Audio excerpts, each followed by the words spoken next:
ඉතුරු මාළුමාත් හෝදෙවුමා තිනේ සුමේ සුමේ සුමේ තිනෙන් හතරේ සුමක ගුළුවා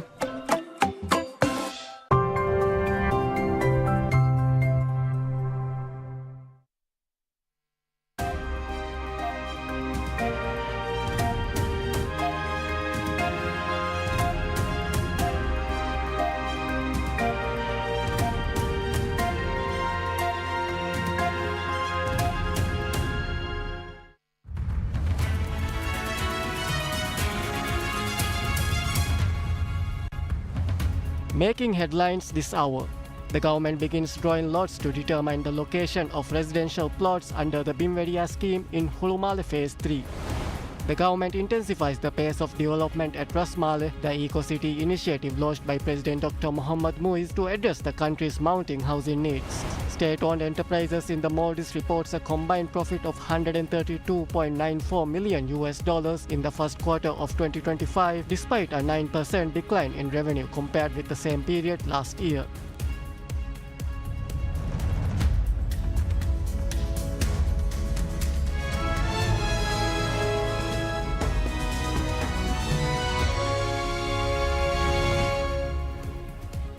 Bismillahirrahmanirrahim. Assalamu alaikum. Welcome to PSM News in English with me, Hafiz Abdul Sattar. Now the news in detail. The government begins drawing lots to determine the location of residential plots under the Bimveria scheme in Hulumale Phase 3, following extensive revisions to the island's urban planning framework. The draw held at Kalafan School reflects changes introduced by the Housing Development Corporation to the Hulumale Master Plan and Phase 3 Land Use Plan in response to infrastructure concerns. Officials said the revisions were prompted by limited harbour capacity and difficulties in linking utility grids across phases. The restructuring required earlier plot allocations to be shifted with new lot numbers issued to effective recipients. The Ministry of Construction, Housing and Infrastructure confirmed that 698 plots are being distributed, spanning 7 size categories. Entry to the venue has been restricted to 1 representative per plot, with proxies permitted if they present valid authorization letters and identification for both the owner and the representative. Residents can view their allocations in real time through the Hiyavehi portal and receive confirmation via SMS. The proceedings are also broadcast live, underscoring the government's emphasis on transparency. Land reclamation in Hulumale Phase 3 is progressing alongside the draw. More than 30 hectares of the planned 63 hectares area have already been reclaimed. Details regarding agreements and the formal handover of registries will be announced once the allocation process concludes.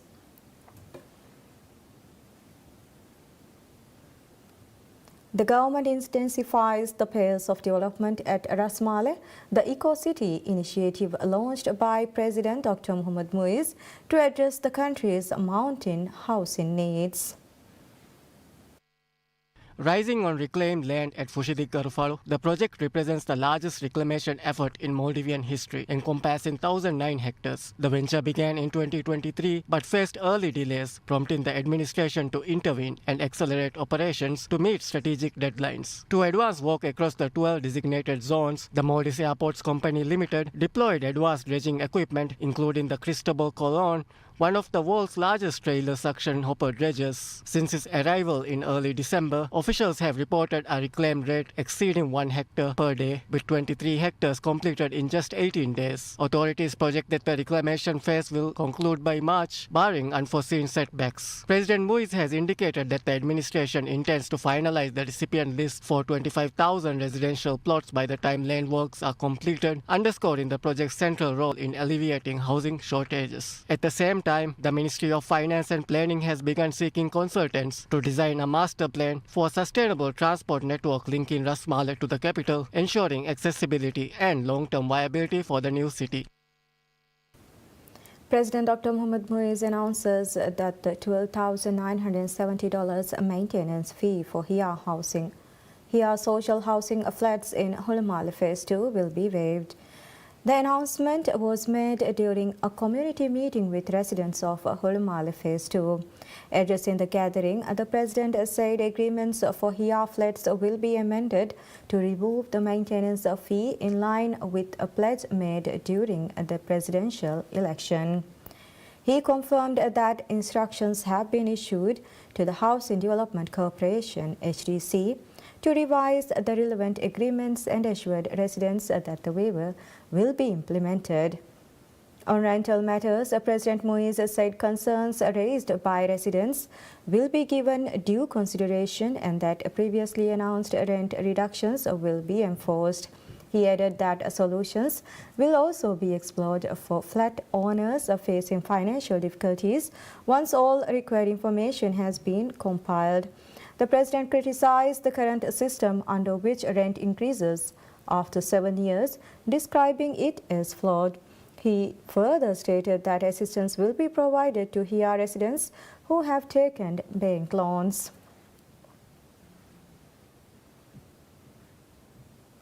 President Dr. Mohamed Muiz announces reductions in rental rates for the 4,000 housing units developed by Fahidi Riulung Corporation (FDC) in Hulmale Phase 2. The announcement was made during a community meeting with residents of Hulmale Phase 2.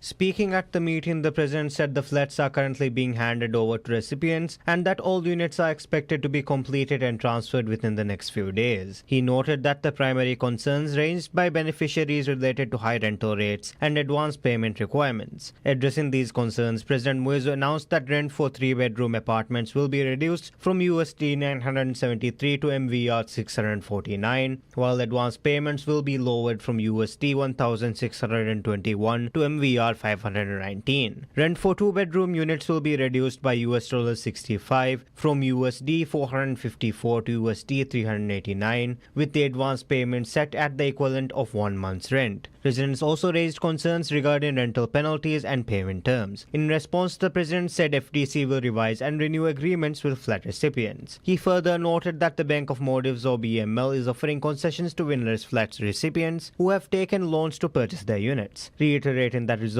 the housing issue remains a top priority of the administration, President Muiz said the government is introducing these concessions to ease the financial burden on residents. State-owned enterprises in the Maldives reports a combined profit of $132.94 million in the first quarter of 2025, despite a 9% decline in revenue compared with the same period last year.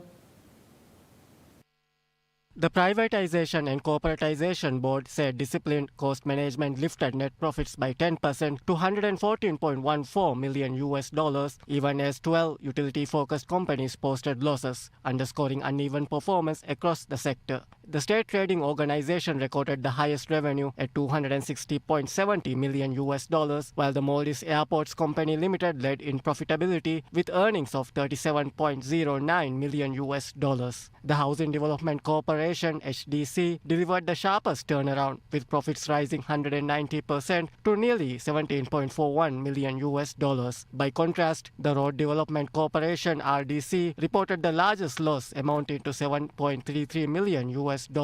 The sector's financial position strengthened as total assets expanded by 10% to $13.31 billion, outpacing a 7% increase in debt. Officials noted that 60% of non-financial enterprises maintain sound liquidity and leverage ratios. 1/4 of state-owned enterprises operated entirely debt-free, signaling reduced reliance on borrowing to finance expansion and reinforcing the sector's resilience in the face of declining revenue. The government intensifies its campaign against illicit narcotics, reporting the confiscation of 1.1 tons of drugs over the past 2 years.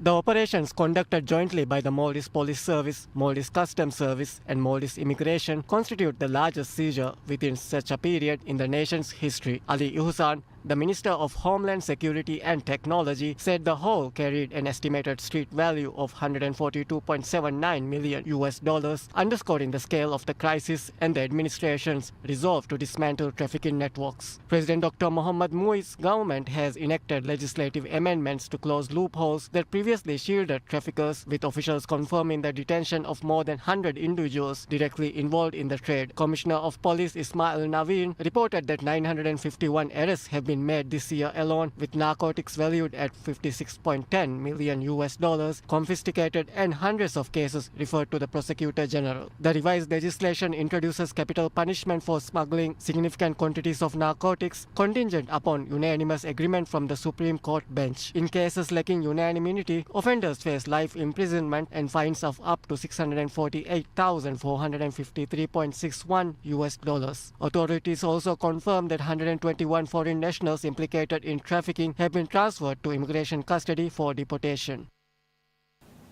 The Maldives Customs Service confiscates more than 73,000 vape devices since the government's ban on such products took effect on 15th November 2024. Commissioner General of Customs Fatmat Diana said officials have processed 185 cases linked to the devices and intercepted more than 24 million cigarettes smuggled into the country. The agency has concentrated on high-risk consignments arriving by air, establishing a specialized unit at Velana International Airport in August 2024 to reinforce inspections and prevent the entry of prohibited goods. Enforcements gained momentum in December with the largest single seizure to date. On 4th December, during a targeted operation at the Malé Commercial Harbour, officers confiscated 10,800 vape cartridges. The interception formed part of a broader strategy that has encompassed more than 40,000 inspections of air and sea freight consignments over the past 2 years. The amended Tobacco Control Act, which came into force on 15 December 2024, imposes steep financial penalties for unauthorized importation. Offenders face a fine of $3,243.24 plus $648.65 for each device. The law also stipulates that selling or providing these products to minor incurs an additional $3,243.24 penalty applied on top of standard fines for distribution. Minister of Health Abdullah Nazim Ibrahim announces at a global summit in India that the Maldives will establish a national committee to advance indigenous medical practices. Speaking at the World Health Organization's second global summit on traditional medicine in New Delhi, Minister Nazim said the initiative aims to promote local healing traditions safely and on an evidentiary basis. He highlighted the distinctive context of the island nation, citing the historical ties between Maldivian society, its marine resources, and inherited medical customs. Minister Nazim described traditional medicine as a complementary discipline that must remain grounded in science, ethics, and equity. He added that the administration of President Dr. Mohammad Muiz will provide technical guidance and encourage collaboration across sectors through the new committee. The plan includes achieving traditional practices, particularly those related to orthopedics and wellness, and conducting research under strict ethical standards. Future strategies, he said, will also explore ways to integrate these remedies into primary health care services across selected islands. The announcement was made during a ministerial roundtable attended by WHO Director General Dr. Tedros Adhanom Ghebreyesus and health officials from 24 nations.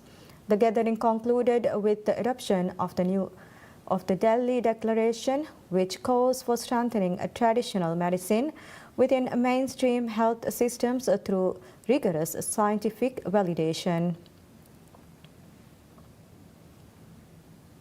The national airline Maldivian reveals plans to launch direct flights between the Maldives and Australia, marking the first time a direct air link will be established between the two countries.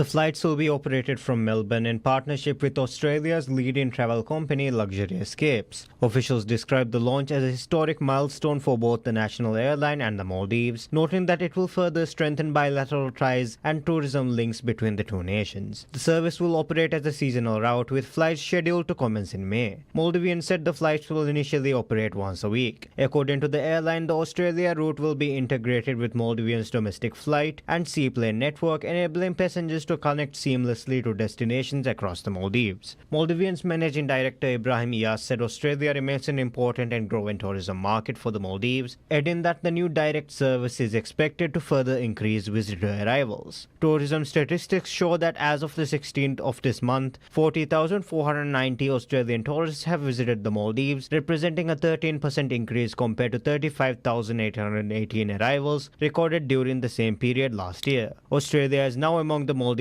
top 10 source markets for tourism.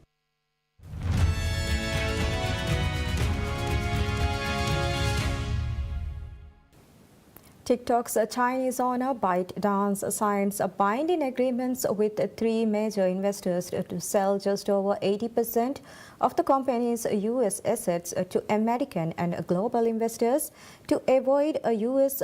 government ban, TikTok CEO told employees.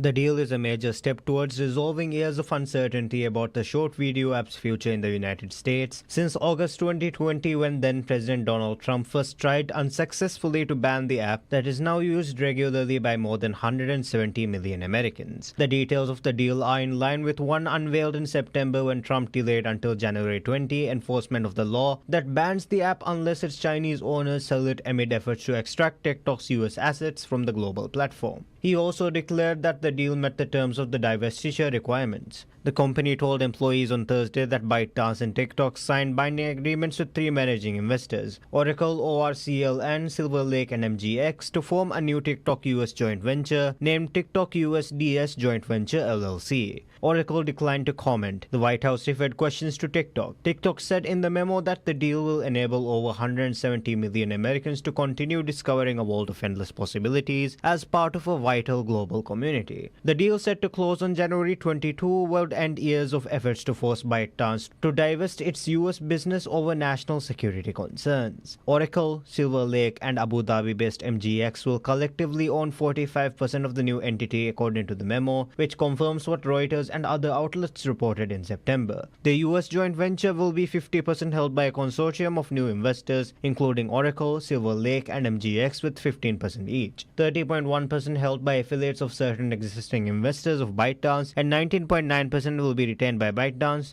the memo said. ByteDance did not immediately respond to a request for comment.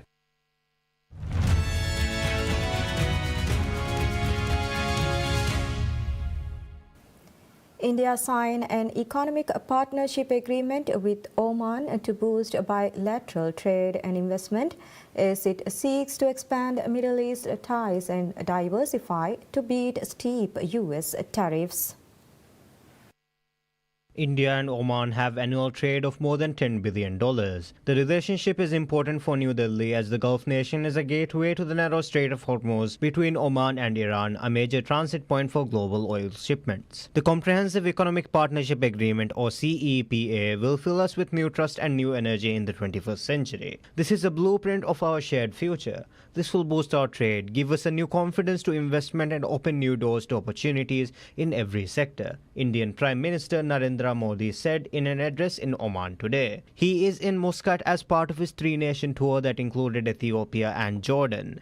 The pact, India's second after the United Kingdom this year, will help Indian goods find new markets as exporters intensify diversification efforts to defy US President Donald Trump's punishing tariffs. After talks fell apart, Trump doubled duties on Indian goods to 50% in late August, the highest in the world. The hike included a 25% levy that was in retaliation for India's purchases of Russian oil. Despite negotiations, New Delhi has been so far unable to close a deal with the United States or the European Union this year, as initially intended.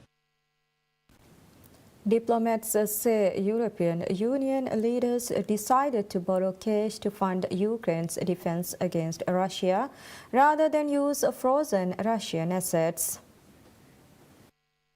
European Commission President Ursula von der Leyen said the member states have agreed to finance Ukraine through EU, borrowing on the capital markets for an amount of 90 billion euros for the next 2 years. The member states have agreed to finance the Ukraine through EU borrowing on the capital markets for an amount of 90 billion euros for the next 2 years. We will do this by way of enhanced cooperation that is backed by the EU budget headroom and based on an unanimous agreement to amend the MFF. Similarly to the reparations loan, very important here, Ukraine would only need to pay back the loan once it receives reparations. This is the solution we found together, and as discussed in the last weeks, financing Ukraine beyond 2027 will then be part of the next MFF discussion. At the same time, EU governments and the European Parliament would continue working on setting up a loan for Ukraine that would be based on the frozen Russian central bank assets, according to a draft text of the summit's conclusion seen by Reuters. The loan to Ukraine, based on the joint borrowing, would only be repaid by Ukraine once it receives war reparations from Moscow. Until then, the Russian assets would remain immobilized and the EU reserved the right to use them to repay the loan, according to the text.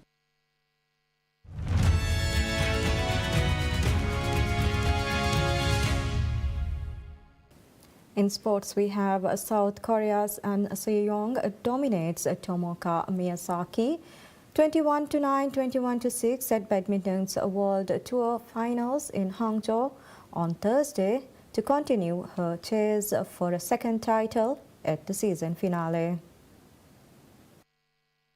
Paris Olympics gold medalist An was too experienced for her 19-year-old opponent and used an array of strokes to seal the win and go top of Group A after 2 matches. Reigning world champion Akane Yamaguchi of Japan had a tougher day but battled hard in an intense 65-minute clash against Thailand's Putri Kusuma Wardani. The Thai player took the early lead after Yamaguchi let 2 game points slip away, but the Japanese player fought back to claim a 22-24, 21-19 and 21-13 victory. Thailand's Pompawi Chochuwong bowed out of the tournament due to a recurrence of the same injury that caused her to retire from the Korea Open final against An in September. Japan's Kodai Naroka caused a major upset on the second day of the men's competition at the Hangzhou Olympic Sports Center by defeating Asian Games gold medalist Li Shifeng 21-16, 21-15, and in the Chinese player his second loss in the competition. Li struggled in the face of relentless pressure from the Japanese player who dominated at the net to secure the win and climbed to the top of Group B. Shi Yu-gi takes on Chao Tien-chen later in the group. Paris silver medalist Kunlavut Wittidsan of Thailand is in action against France Christo Popov, while Denmark's Anders Antonsen faces Indonesia's Jonathan Christie. In women's singles, Ratchanok Inaton plays Wang Zhiyi.